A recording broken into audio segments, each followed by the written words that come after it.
Although not a harvest festival like the 3 Sabbats that follow it, the summer solstice was still a celebration of nature, growing things in all their forms, and the crops now planted in the fields. The holiday often focused on fertility, abundance, prosperity, success, and good fortune, to mirror the enthusiastic growth of the surrounding countryside.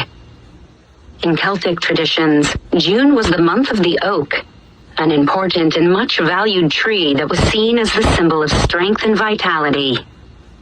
In the modern pagan mythos, the year is split between the old and wise oak king, who rules from the winter solstice to the summer solstice, and the young, energetic holly occurs in June, and the winter solstice occurs in December.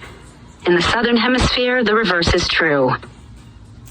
The summer solstice tends to fall around June 21st, although the date can vary from June 20th to June 22nd in the northern hemisphere, and December 20th to December 23rd in the southern hemisphere. Fortunately, few of us will ever have to track down that exact moment, since most people celebrate the entire day of midsummer, some even beginning at Midsummer Eve the night before. Because the moment of the solstice changes with the longitude, each place on the planet only hits that true solstice for a minute, and the exact minute it is will change with your location.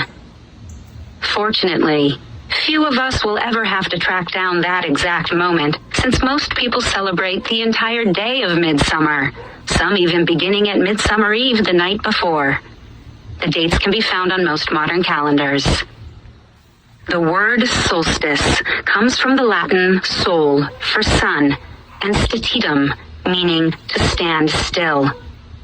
To the ancient people, it may have seemed that the sun was in fact standing still in the sky, and they often prayed to various sun gods on this day.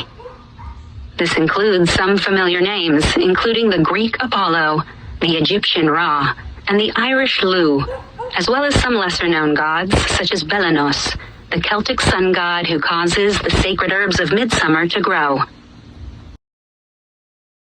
Early pagans lived on the land and depended on it to live. Most ancient holidays center around the growth and harvest cycle. Whether it was the time to plant seeds, the time to tend the crops, the time to harvest, or the time to rest in the winter's darkness and wait for the cycle to begin again. Because their survival depended on a successful harvest, as well as plentiful wildlife and cooperative weather, these cultures often prayed to gods and goddesses who affected these things and celebrated the days that marked the passage of the year.